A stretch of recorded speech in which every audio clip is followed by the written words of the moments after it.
Hello everyone, welcome to our channel. आज की इस वीडियो में हम लोग CSIR नेट एग्ज़ाम का जो पेपर कल आपका हुआ है उसको डिस्कस करेंगे। ठीक है, कल CSIR नेट लाइफ साइंसेस का एग्ज़ाम था और आज हम लोग डिस्कस करेंगे कि आप लोगों का एग्ज़ाम की डिफ़िकल्टी लेवल क्या थी, मॉडरेट था या डिफ़िकल्ट था, किन किन यूनिट से स्पेसिफिक किन टॉपिक्स पे क्वेश्चंस आप लोगों से पूछे गए हैं। तो एज़ यू ऑल नो कि CSIR का अभी जो क्वेश्चन पेपर है वो तो रिलीज़ नहीं हुआ है, it will take time. But अभी जो भी इनपुट्स और information we have received from the students, जो भी स्टूडेंट्स से हमें इनपुट्स मिले, इन्फॉर्मेशन मिली है, उसके बेसिस पे हम लोग थोड़ा डिस्कस करेंगे कि किस किस स्पेसिफिक एरियाज से आपको क्वेश्चंस पूछे गए थे और क्या डिफ़िकल्टी लेवल था। ठीक है, तो ऑन एन एवरेज अगर हम देखें तो हर बार जो CSIR का एग्ज़ाम होता है वो मॉडरेट टू डिफ़िकल्ट ही होता है। कभी भी CSIR का exam you can not say कि पेपर इजी था।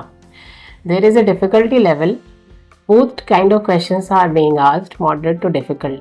ठीक है, तो पेपर के अगर पहले हम थोड़ा सा डिस्कस करते हैं कि किन किन आपके जो यूनिट्स हैं उसमें कितना कितना वेटेज था। तो अभी एग्जैक्ट पेपर तो हमारे पास नहीं है, लेकिन जो भी अभी इंफॉर्मेशन मिली उसकी बेसिस पे हम लोग थोड़ा सा डिस्कस करते हैं कि आपका किस तरीके के क्वेश्चंस पूछे गए थे।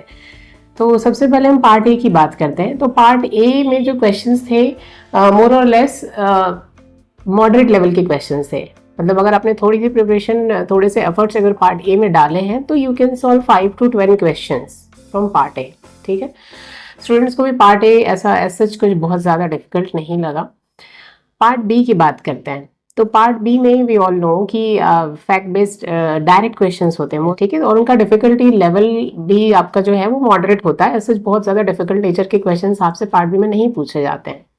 और हर यूनिट का वेटेज होता है पार्ट बी में। हर यूनिट से आपकी जो टोटल 13 यूनिट्स हैं, सारी यूनिट से आपको क्वेश्चंस पूछे जाते हैं। ठीक है, किसी एक आध यूनिट से ऐसा हो सकता है कि नंबर ऑफ क्वेश्चंस जो है वो वेरी कर सकते हैं, but every unit has its weightage. ठीक है, पार्ट बी में भी। मेन कंसर्न है हमारा पार्ट सी। तो पार्ट बी में आपके सभी यूनिट से क्वेश्चन, दो दो तीन तीन क्वेश्चन आपको पूछे गए। Biochemistry, cell bio, mol bio, developmental bio, plant physio, animal physio, ecology, evolution, methods, applied biology. Part C जो है वो हमारा मेन कंसर्न है। तो पार्ट सी का डिफिकल्टी लेवल जो है वो हमेशा ही थोड़ा डिफिकल्ट होता है, पार्ट सी।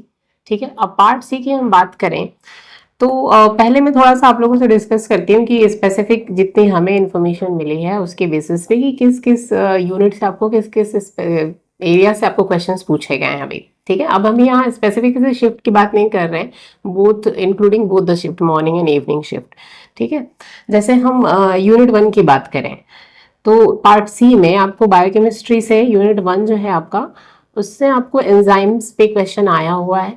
ठीक है, एंजाइमोलॉजी से एक क्वेश्चन पूछा गया है आपको। PC साइकिल पे क्वेश्चन आया है। कुछ आपके इनैंशियोमर्स पे क्वेश्चन आया है।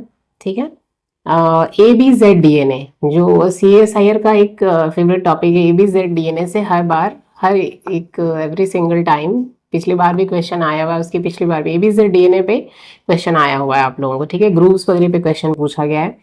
आपका जो TM होता है, मेल्टिंग टेम्परेचर, उस पर क्वेश्चन आया है।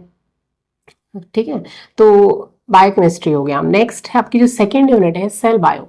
तो सेल बायो से एक क्वेश्चन आपको सेल साइकिल से हमेशा आता है। इस बार भी सेल साइकिल में आप लोगों को क्वेश्चन पूछा गया है। प्रोटीन टारगेटिंग, प्रोटीन ट्रैफिकिंग पे भी एक क्वेश्चन आता है और इस बार भी टारगेटिंग पे एक क्वेश्चन पूछा गया है। ऑर्गेनल्स, सेल ऑर्गेनल्स पे एक क्वेश्चन आपको सेल बायो से आता है। तो सेल बायो से ऐसे 3 से 4 ही क्वेश्चन आते हैं आपको। ठीक है, तो इन टॉपिक्स पे क्वेश्चन आपको सेल बायो से पूछा गया है। आई थिंक एक ट्रांसपोर्ट पे भी कोई एक क्वेश्चन आया है। ठीक है, थर्ड क्वेश्चन जो है आपका वो है मॉल बायो से। तो मॉल बायो में आपको लैकोपेरॉन पे इस बार क्वेश्चन पूछा गया है। DNA एप्लीकेशन पे क्वेश्चन आया है कुछ प्राइमर से रिलेटेड।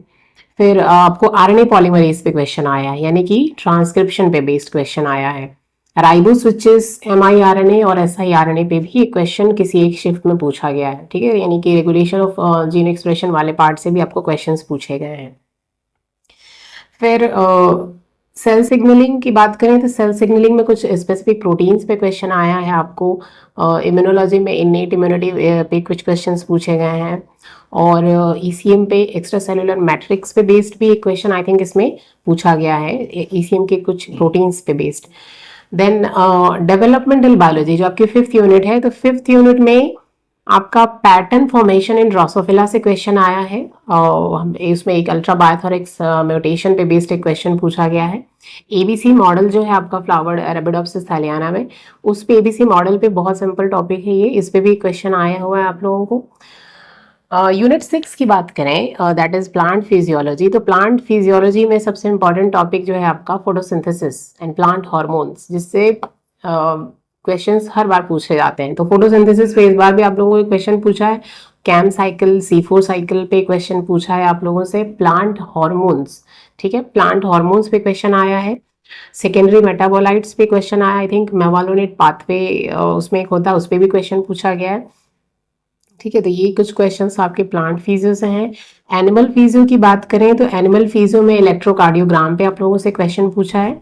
उसमें जो डिफरेंट स्पेसिफिक वेव्स होती हैं, ऐसे नोड का क्या रोल है, तो ईसीजी पे क्वेश्चन आया आप लोगों को। एक क्वेश्चन रेस्पिरेटरी सिस्टम पे भी पूछा गया है किसी एक शिफ्ट में, एक्सक्रीटरी सिस्टम पे भी आप लोगों से क्वेश्चन पूछा गया है, ठीक है। एक एनिमल हार्मोन पे भी क्वेश्चन आया है इसमें, एनिमल फिजियोलॉजी में स्पेसिफिक किसी किडनी से रिलीज होने वाले किसी एक हार्मोन के बारे में भी पूछा है, और ट्रांसपोर्ट नेफ्रॉन्स में जो प्रोसेस होती है स्पेसिफिक रीअब्जॉर्प्शन सिक्रेशन की, उस पर बेस्ड भी एक क्वेश्चन पूछा गया है, ठीक है। जो 8th यूनिट है आपकी जेनेटिक्स, तो जेनेटिक्स में अभी जो इन्फॉर्मेशन मिली है उसमें, उसके बेसिस पे पेडिग्री पे एक क्वेश्चन, पेडिग्री चार्ट पे क्वेश्चन आया है, मार्कर्स पे कुछ क्वेश्चंस पूछे गए हैं, ठीक है।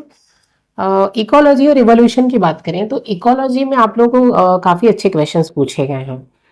जो आपका पॉपुलेशन इकोलॉजी है, पॉपुलेशन इकोलॉजी में जो ग्रोथ मॉडल्स हैं लॉजिस्टिक और एक्सपोनेंशियल, उस पर एक क्वेश्चन पूछा गया है। लोटका वोल्डेरा मॉडल पे क्वेश्चन आया है।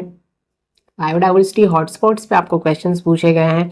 शेनॉन इंडेक्स पे क्वेश्चन आया है, और इंडिया में आपके जो एक क्वेश्चन ऐसा भी पूछा गया है कि इंडिया में किस स्पेसिफिक टाइप के जो है फॉरेस्ट पाए जाते हैं, ठीक है। तो इकोलॉजी में इस तरीके के कुछ क्वेश्चंस पूछे गए हैं। और एवोल्यूशन की बात करें तो एवोल्यूशन में अभी जो हमें पता चला है उसमें एक फाइलोजेनेटिक ट्री पे क्वेश्चन आया है, क्लैडोग्राम पे कुछ क्वेश्चन आया है, ठीक है। तो ये कुछ क्वेश्चंस हैं। मेथड्स पे भी कुछ मेथड्स जो आपका जो टेक्निक वाला यूनिट है उस पे भी काफ़ी इस बार क्वेश्चंस पूछे गए हैं, ठीक है। तो ये यूनिट वाइज इस तरीके से हर यूनिट का अपना एक स्पेसिफिक वेटेज होता है, ऐसी कोई भी यूनिट नहीं होगी जिससे आपको क्वेश्चंस नहीं पूछे जाएंगे। कुछ एक तो यूनिट्स का जो नंबर ऑफ क्वेश्चंस है वो वेरी कर सकता है कि कुछ यूनिट्स को कुछ ज़्यादा वेटेज मिल गया है, कुछ को कम वेटेज मिला, but every unit has its weightage. Her unit से आपको क्वेश्चंस पूछे गए हैं, ठीक है। अब अगर हम लेवल की बात करें कि क्वेश्चन पेपर का डिफिकल्टी लेवल क्या था, कि कॉम्प्लेक्सिटी कैसी थी, तो जो आपका क्वेश्चन पेपर है पार्ट सी की अगर हम स्पेसिफिकली बात करें, पार्ट ए और बी तो है वो आपको कभी भी डिफिकल्ट नहीं लगेगा, डायरेक्ट क्वेश्चंस। पार्ट बी जो है वो तो आपको डायरेक्ट क्वेश्चंस पूछे जाते हैं। पार्ट ए में इस बार स्टूडेंट्स को इतना डिफिकल्ट नहीं लगा है। पार्ट सी की बात करें तो पार्ट सी जो है वो हमेशा से ही डिफिकल्ट होता था, इस बार भी मॉडरेट टू डिफिकल्ट नेचर का जो है आपका पार्ट सी में क्वेश्चंस पूछे गए हैं। तो यू कैन नॉट से कि बहुत ज़्यादा डिफिकल्ट है, मॉडरेट टू डिफिकल्ट है। एक्सपेरिमेंटल क्वेश्चंस हमेशा आपसे पूछे जाते हैं कि, और एक्सपेरिमेंटल क्वेश्चंस इसलिए पूछे जाते हैं कि क्योंकि वंस यू क्वालिफाई JRF, आप एक साइंटिस्ट बनने जा रहे हैं, आप रिसर्च करेंगे, तो वो आपसे चाहते हैं कि आप रिसर्च बेस्ड जो अपना एप्टीट्यूड है उसको डेवलप करें, और इसीलिए वो आपसे एक्सपेरिमेंटल क्वेश्चंस पूछे जाते हैं। तो if your concepts are clear, if you have thoroughly studied a topic, तो ये क्वेश्चंस भी कोई बहुत ज़्यादा डिफिकल्ट नहीं होते। इस बार कुछ क्वेश्चंस ऐसे भी पूछे गए हैं अकॉर्डिंग टू आवर स्टूडेंट्स की, कुछ क्वेश्चंस आपके जो है डिफरेंट टॉपिक्स को कंबाइन करके पूछे गए हैं। अब कॉम्बिनेशन से आपको डरना नहीं है कि दो यूनिट्स को कैसे कंबाइन करके पूछा जाता है। जैसे कि आपने सेल बायो पढ़ा है, सेल बायो में आपने ट्रांसपोर्ट के बारे में पढ़ा है, ठीक है। जब आप एनिमल फिजियो पढ़ेंगे तो एनिमल फिजियो में आप एक्सक्रीटरी सिस्टम पढ़ते हो, तो एक्सक्रीटरी सिस्टम में भी जब हम नेफ्रॉन के बारे में पढ़ते हैं तो नेफ्रॉन में भी वहाँ पे आप रीअब्जॉर्प्शन पढ़ते हो कि कैसे चीज़ों का ट्रांसपोर्ट होता है। तो यहाँ सेल बायो का जो ट्रांसपोर्ट वाला टॉपिक है और एनिमल फिजियो में एक्सक्रीटरी सिस्टम, इन दोनों को लिंक करके पूछ दिया। वैसे ही मॉल बायो और सेल बायो, जैसे आप सेल बायो पढ़ो सेल साइकिल पढ़ते हो आप, मॉल बायो में भी जब हम डीएनए रेप्लिकेशन पढ़ते हैं तो डीएनए रेप्लिकेशन में हम कुछ टॉपिक्स ऐसे देखते हैं जो सेल साइकिल से रिलेटेड होते हैं, ठीक है, कि किस स्पेसिफिक फेज में डीएनए, किस सेल साइकिल की किस स्पेसिफिक फेज में डीएनए रेप्लिकेशन होता है। तो यहाँ पे टॉपिक्स सारे कुछ टॉपिक्स ऐसे होते हैं जो कनेक्टेड होते हैं, इसलिए दो यूनिट्स को मिला के भी दो अलग अलग टॉपिक, दो यूनिट्स के दो अलग अलग टॉपिक को मिला के भी क्वेश्चंस बनाता है CSIR। तो उससे भी आप लोगों को डरने की जरूरत नहीं है। If you understand the concept thoroughly you can solve those questions, ठीक है। थोड़ा डिफिकल्टी लेवल है, एक्सपेरिमेंटल क्वेश्चंस हैं, बट आपके कॉन्सेप्ट्स अगर क्लियर हैं तो you can solve these questions. अब वट एवर हैज, अब एग्जाम आप लोगों का हो गया है, ठीक है। अब जो भी असेसमेंट है वो आप कब कर पाओगे, when the answer keys and the response sheet will be released. तो रिस्पॉन्स शीट रिलीज होने में आप लोगों को अभी टाइम है, it will take some time.